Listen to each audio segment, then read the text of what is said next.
Super quality পায়রা বাছাই করতে গেলে সবার আগে চোখ দেখা দরকার, একদমই না। সবার আগে ডানা দেখা দরকার।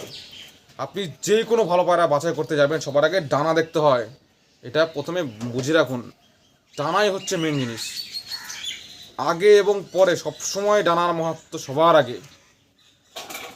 একটা জিনিস দেখা গেছে সবাই হাঁটে গিয়ে বা যে কোনো জায়গায় গিয়ে আগেই চোখ দেখে, চোখ একদম পুরো চোখেই সব খোঁজে, চোখের ফটো পাঠায়, দেখুন ওই দিন চলে গেছে। এখন হচ্ছে ডানা দেখতে হবে আপনাদের, ডানাই হচ্ছে মেন ভরসা। যে সমস্ত ভালো ভালো ওস্তাদরা এবং সিনিয়র দাদারা তারা দেখবেন ডানাকেই সমর্থন করে, চোখকে সমর্থন করলে হবে না, এখন ওই দিন চলে গেছে।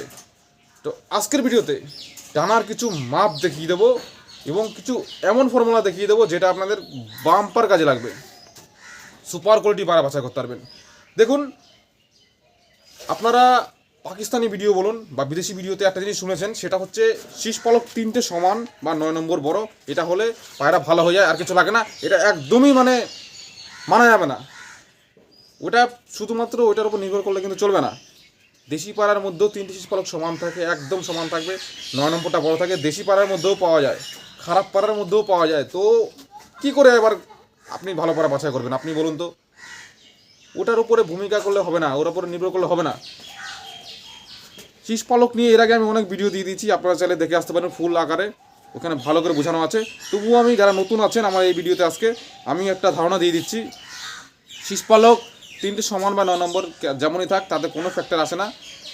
মেন ব্যাপারটা হচ্ছে এই মাথার যে শীষ পালকগুলো 3টে 4টে একসাথে আছে কিনা, মানে একসাথে গুটি আছে কিনা। প্রথমে পায়রা নর্মাল এরকম ধরবেন, যে পালকটা এরকম করবেন, দেখবেন এই সব কটা একসাথে আছে কিনা। দেখুন সব কটা কিন্তু একসাথে আছে। আর যদি পালক টান করে দেখেন তাও দেখবেন যে 3টে পালক কিন্তু একসাথে আছে। এটাই হচ্ছে পয়েন্ট, 3টে পালক একসাথে থাকতে হবে আর এই জায়গাগুলো নমনীয় থাকতে হবে। আর জিনিস আমি বলে দিচ্ছি, এই যে এই শীষ পালকগুলো চওড়ার থেকে যেগুলো হচ্ছে এই যে ঠিক এটা দেখে নিন, মিডিয়াম মানে কিছুটা সরু টাইপের, কিছুটা সরু, খুব সরু না, কিছুটা সরু টাইপের নমনীয়, এটা হচ্ছে বেশি ভালো দেখা গেছে। চওড়া শীষ পালকের থেকে এই সরু নমনীয় শীষ পালকগুলো বেশি ভালো দেখা গেছে, ওই পায়রাগুলো বেশি ভালো কোয়ালিটি দেখা যায়, এটা মনে রাখবেন। আর চলুন এবার ডানার মধ্যে চলে যাই। শীষ পালক তো বলে দিলাম, শীষ পালকের মধ্যে আরেকটা ভেরি ইম্পর্টেন্ট পয়েন্ট যেটা আপনারা জানেন, লম্বা দরকার, লাগবে। যেই কোনো পায়রা পছন্দ না কেন, আপনারা গিরিবাজ, মেদরাজ, টেডি, কামাগার যা পছন্দ না কেন, শীষ পালক লম্বা লাগবেই।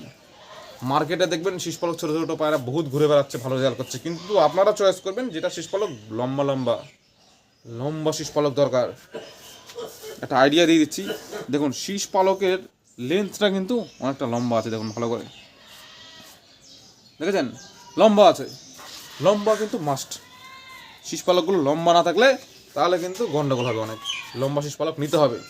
এইবার ডানার মধ্যে আমি দেখিয়ে দিচ্ছি এমন পয়েন্ট, দেখুন টেডি পায়রা ভিডিওতে আপনারা তো একটা জিনিস দেখেছেন যে এরকম পালক এরকমভাবে দেখায়, কিন্তু বলে না যে আসল ফ্যাক্টরটা কী।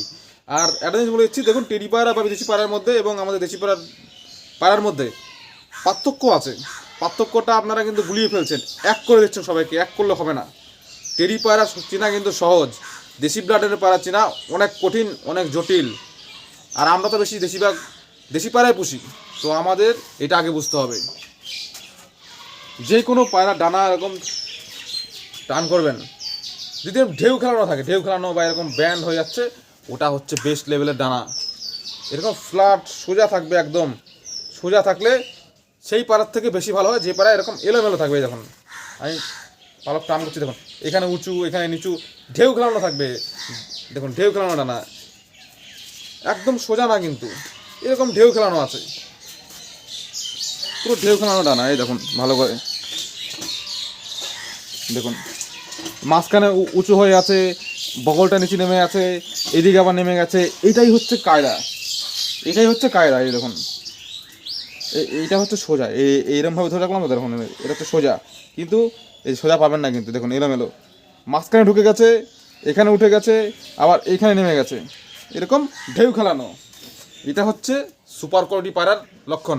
হাটে যান, যেখানে যান, এই জিনিসটা দেখবেন ডানার মধ্যে। ডানা এলোমেলো বা ঢেউ খেলানো থাকবে, মাঝখানটা এরকম উঁচু হয়ে থাকবে বা মাঝখানে এরকম ঢুকে যাবে। ফ্ল্যাটের থেকে এইগুলো ভালো বেশি। আপনারা কিন্তু এইগুলো কোনো ভিডিওতে বেশি পাবেন না। ভিডিও আমিও অনেক দেখেছি, আমিও সিনিয়র দাদাদের থেকে শুনে শুনে ভিডিও দেখে দেখে তারপরে জেনেছি। কিন্তু কেউ তার এমনি জানবে না। তো যেটা বললাম যে ফ্ল্যাট ডানার থেকে যেটা দেখবেন এরকম মাঝখানে এরকম উঁচু হয়ে গেছে বা এখানে ভেঙে গেছে, ওগুলো হচ্ছে বেস্ট। শীষপালকটা এরকম কার্ভ হয়ে গেছে বা এরকম কার্ভ হয়ে গেছে। শীষপালক দুই ধরনের কার্ভ হয়, একটা হচ্ছে এরকম কার্ভ হয় আর একটা এইরকম হয়, দুই রকম হয়। এই যে একটা হয় এইরকম বাইরের দিকে, আর একটা হয় ভিতরের দিকে, দুই রকমেরই হয়। মেন কথা হচ্ছে ফ্ল্যাটের থেকে এলোমেলো বা অন্য কিছু থাকলে সেটা বেস্ট হয়। আর হচ্ছে যারা কিনা বাজির পায়রা খোঁজেন তাদের জন্য এটা কিন্তু বিশাল পয়েন্ট। যদি মাঝখানটা দেখবেন এরকম উঁচু হয়ে আছে, তাহলে সেই পায়রা শীষে খারাপ বাজির বিশাল সম্ভাবনা থাকে। বা এরকম যদি মাঝখানে ভাঁজ থাকে তাহলেও শীষে খারাপ বাজির সম্ভাবনা থাকে। এগুলো মাথায় রেখে দেবেন, এই সমস্ত ভিডিও কোথাও পাবেন না। আর একটা বিষয়, আমার দুটো চ্যানেল আছে, দুটো চ্যানেল সাবস্ক্রাইব করে রাখবেন এরকম মারাত্মক লেভেলের পয়েন্ট জানার জন্য। এবার আমি আরেকটা জিনিস দেখিয়ে দিচ্ছি, এর আগে আমি বলে দিচ্ছি, এটা বেসিক না কিন্তু খুব হাই লেভেলের পয়েন্ট। ডানা পুরো নমনীয় থাকতে হবে, সুপার লেভেলের নমনীয় থাকতে হবে, একদম মাখনের মতো নমনীয় থাকতে হবে। এটা মাথায় রেখে দেবেন। আর প্রচুর নরম থাকতে হবে এখানে, যত বেশি নরম তত বেশি দম পাবেন আপনি। নোট করে রাখুন, আজকে অনেক বোনাস টিপস আমি দিয়ে দিচ্ছি। দম মাপার হিসাব কি আছে, দম পারে কোন ফর্মুলা দেখলে, এই মাথা যত নরম হবে দম তত বেশি হয়। একদম সহজভাবে বলে দিচ্ছি আমি। এইখানটায় 5টা পাড়া ধরবেন আপনার চয়েস মতো, যেই পাড়া এরকম নরম থাকবে বেশি সেটাই দম বেশি করবে। আমি একদম সিম্পলভাবে বলে দিলাম, কোনো জটিলতা নেই, একদম সোজাসুপটা বলে দিচ্ছি। আর এরপরে আরেকটা জিনিস দেখবেন, এইখান থেকে এই পালকে আরেকটা জিনিস দেখবেন, যাই ধরে বোঝাতে পারছি না, এখানটা হচ্ছে এই লেন্থ, এই যে 1 নম্বর থেকে এই পুরো 7-8 মানে পুরোটাই লেন্থ যেন বেশি থাকে তাহলে ভালো হয়।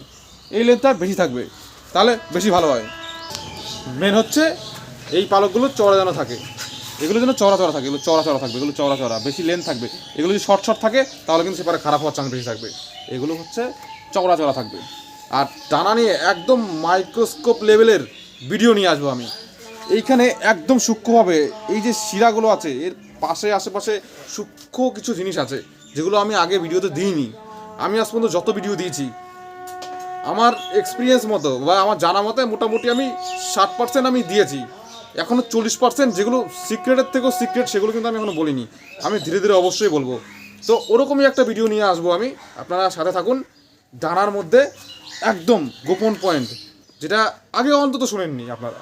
আর আমি বেশিরভাগ ভিডিও দিই বা ফর্মুলাই দিই ওরকম যেগুলো আগে আপনারা বেশি শুনবেন না, নতুন লাগবে কিন্তু ওগুলো নতুন না, ওগুলো সবসময়ের জন্য আছে।